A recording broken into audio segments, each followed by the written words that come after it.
Hai, perkenalkan nama saya Alicia Lohor, saya dari kelas 4 MP3.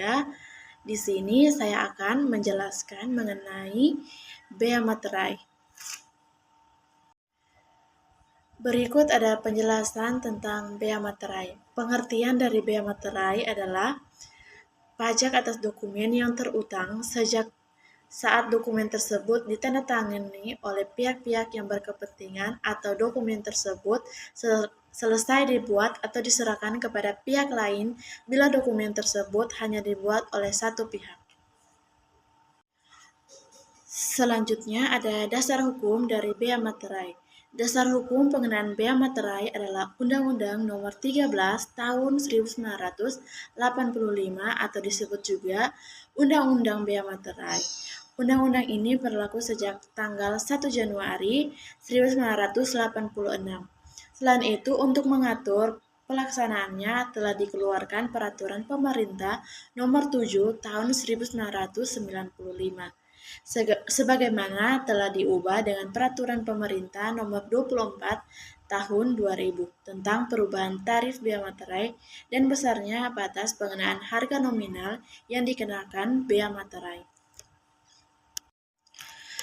Kemudian ada subjek bea materai. Subjek bea materai atau disebut dengan pihak-pihak yang terutang bea materai adalah pihak yang menerima atau mendapat manfaat dari dokumen, kecuali atau pihak-pihak yang bersangkutan menentukan lain.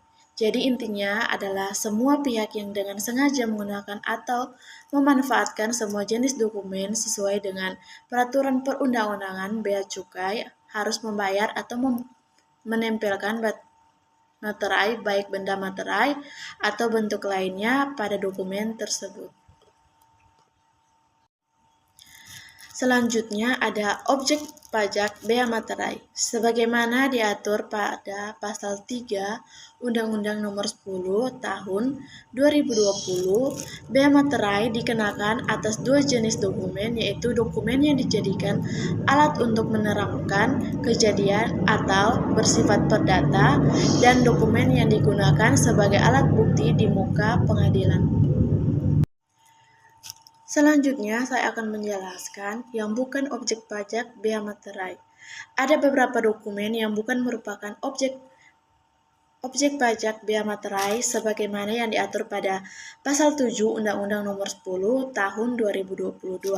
Antara lain, dokumen terkait lalu lintas orang dan barang seperti surat penyimpanan barang, konosemen, surat penumpang dan barang, ijazah dalam bentuk apapun, tanda bukti penerimaan uang, kas daerah dan lembaga lainnya, tanda terima pembayaran berupa pensiun, tunjangan, dan gaji, tanda penerimaan uang yang digunakan untuk keperluan interorganisasi, kwitansi, untuk segala jenis pajak dan penerimaan lainnya, segala surat gadai, dokumen yang menyebutkan simpanan uang, surat berharga, pembayaran uang simpanan kepada bank, koperasi, dan badan lainnya kepada nasabah, dokumen yang diterbitkan oleh Bank Indonesia untuk melaksanakan kebijakan moneter, serta tanda pembagian bunga, keuntungan, atau imbalan hasil dari surat berharga dengan nama dalam bentuk apapun.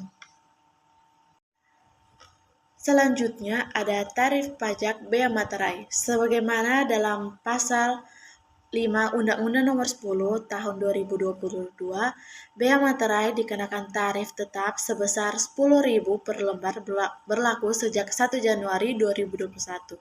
Namun, bea materai dengan nominal 6.000 dan 3.000 ini masih berlaku hingga 31 Desember 2021. Sesuai ketentuan penggunaan, yaitu membubuhkan 3 materai masing-masing senilai 3.000, 2 materai masing-masing senilai 6.000, atau materai senilai 3.000 dan 6.000 pada dokumen. Itulah penjelasan saya mengenai bea materai. Terima kasih.